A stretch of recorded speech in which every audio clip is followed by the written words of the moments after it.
Today I want to introduce you to one of the amazing EdTech tools that we have here in Northside, and that's going to be Google Classroom. Now you can access Google Classroom by logging into your Google account, and then from your waffle symbol, clicking on the Classroom icon.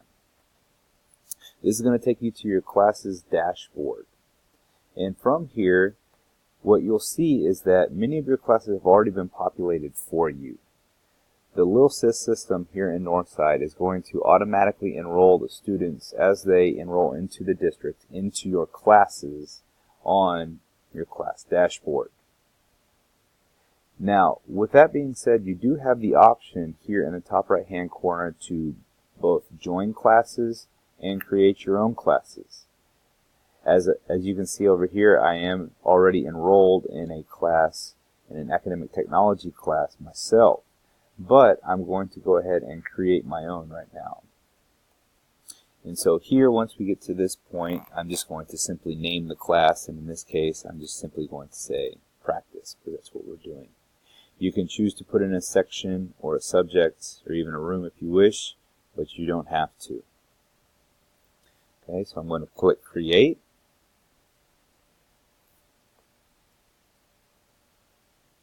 And it'll take a minute.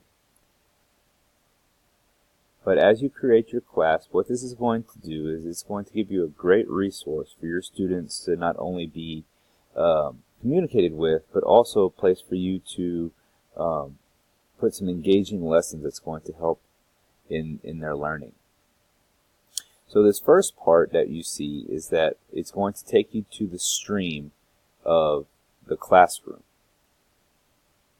And here you can make announcements and post different items to the students. If you want to think of the stream kind of as your Facebook or Twitter feed, anytime an announcement is made or anytime a classwork assignment is posted, it's going to show up on the feed, and it's going to show up in real time and in chronological order. So if you'd like to make an announcement to the class, you can do it from the screen, or as we move on to the classwork section, once we start posting assignments, it'll show up in the stream as well. You'll notice over here off to the side it has an About button. This is just your basic class information. So if I wanted students to join this specific classroom that I created, I would give them that code right there.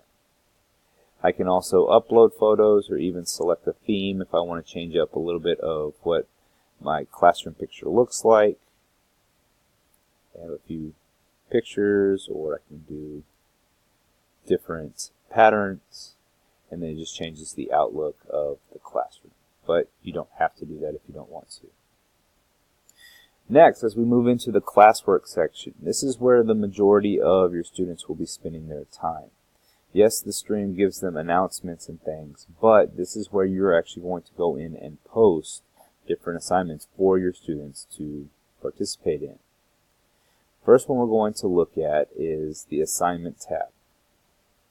Okay, with the Assignment tab, what's great about this is that you're not restricted to only posting this in one class. You can actually post it in multiple classes if you're planning on using an assignment for multiple classes. Here, because I only have one class that's currently created, it's not giving me the option. But right here where it says for, if you were to click this down arrow right here, it would give you the extra periods, the other classes that you have in Google Classroom, and you can select which class in particular you wanted it to go to. Also, you have the option of when assigning assignments that you can send the assignment to all students in a specific class, or if you only want to assign to specific students, you can do that as well by clicking the drop down. Again, here I don't have any students enrolled currently, so it only gives me the all students option. However, as students enrolled and were added to your class, this would allow you to pick which students you wanted to get the assignment sent to. From there, we would title whatever assignment it is that we are going in and putting in place. So here I'm just going to use this as a practice assignment. And if you wanted to give some instructions to the students what they're going to do with this, you could. And here we're just going to say, please view the following. following documents. Now from here you have some options. You can either choose to make it a graded assignment, or if it's something that the students are just going to be viewing or using at a later time, you can make it ungraded, whichever you choose to do. For our purposes, we're just going to keep it as ungraded. However, you can also assign due dates. So if I wanted this assignment to be due the next day, and I can even put in a time, a specific time if I wanted it to be, until usually midnight of the next day. Now, the next one is topic. Now, the topic, I don't have any topics created currently, but this would be a good way for you to organize your information and the units that you are going to be covering throughout the year. Think of a topic kind of like a filing cabinet, and what are we going to file each of these items under in what we're covering. So in this case, let's pretend that I am a history teacher and we are covering the American Revolution.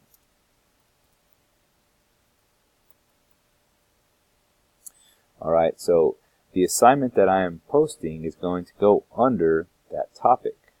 So let's find the assignment that we're going to use. Now you have options. You can do either an attachment from, say, your desktop. You can get an item from your drive. You can post a YouTube video, and you can also hyperlink items into the assignments.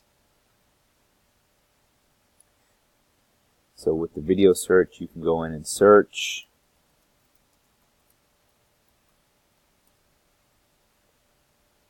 And it will populate whichever one you might want.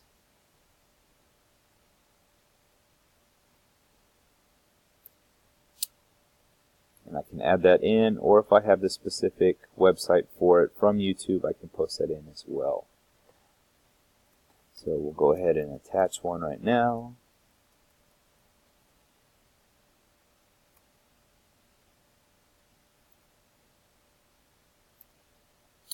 Alright, so we have the video, which we're going to have as a part of this assignment, but along with that, I can also have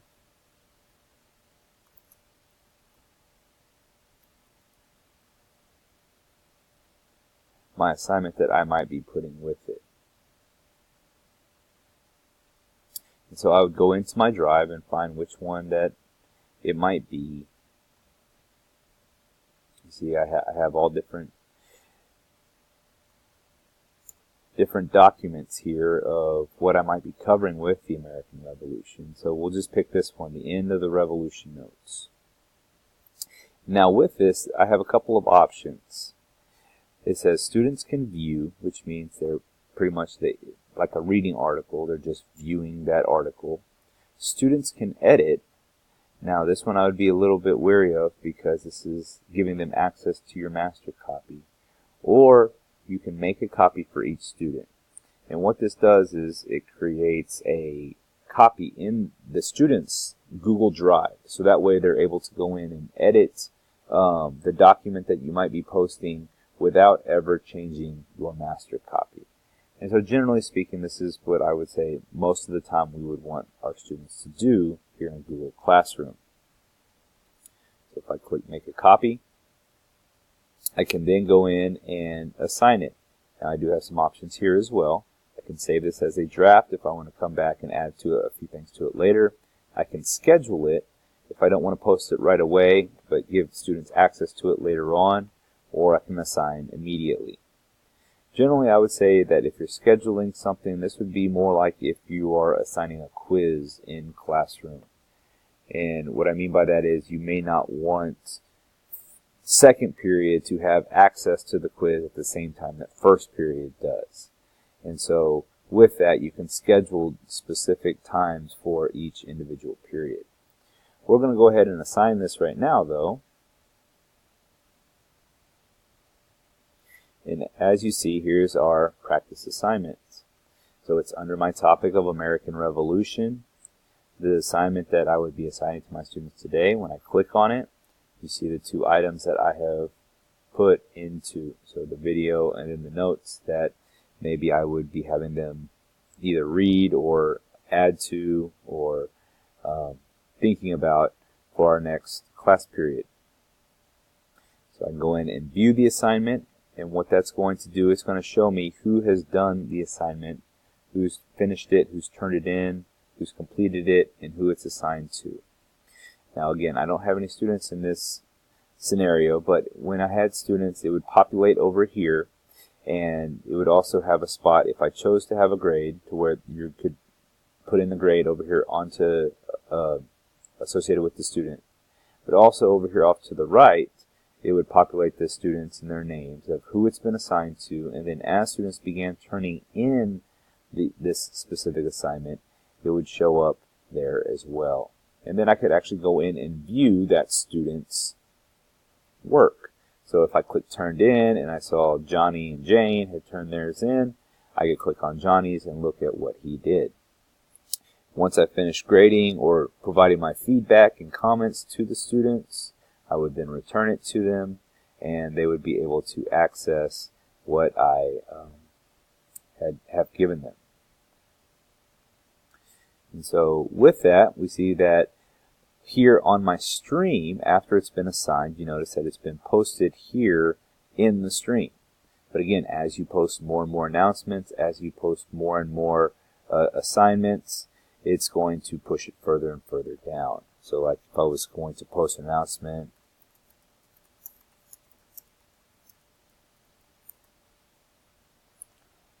and again, I can attach to my post as well, but as I post that, you notice that it's continuing to move it down the stream. So I go back to my classwork,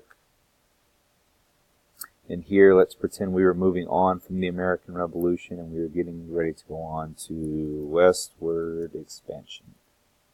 I can create a brand new assignment under this topic,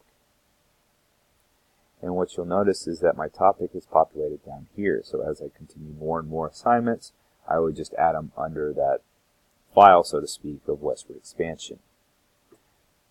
What's cool about these is that you can also arrange the order in which you have your topics. And so my most recent topics or assignments I would put up at the top, and then as they moved along, they could the students could still access the old units, but simply by scrolling down. Now, in addition to the topics, what we also have are questions. Okay, and so this is more, to me, it's kind of like a blog post, something you want the students to think about and reflect on. And so you could always ask something like, how was your day? Or something related to what you were covering. This would be a good way to do like an exit ticket or possibly even a warm-up for your students. And you can choose to put a due date if you wish, assign a point value to it if you wish as well. But here's the interesting part, and this is different from the assignment, is that now students can answer in multiple ways. They can either do a short answer or a multiple choice response. Now with a short answer, the students do have the options that you can turn on or off, is that they can either edit their answer once they've submitted it, or you can also have the students reply to one another. Now this one would be really good for that collaboration piece or communication in the classroom, to where the students are having to not only respond to your question with their thoughts, but then they have to analyze and be critical of other students' thoughts as well, which drives a really good conversation in the classroom. So you do have those options there if you wish to allow the students to be able to do that. And again, just like the other assignments, you can post some attachments or videos along with your question if you want to focus specifically on one thing that you want the students to answer about. Again, you can schedule or save as a draft, but I'm going to go ahead and ask that. You notice it shows up right here in my westward expansion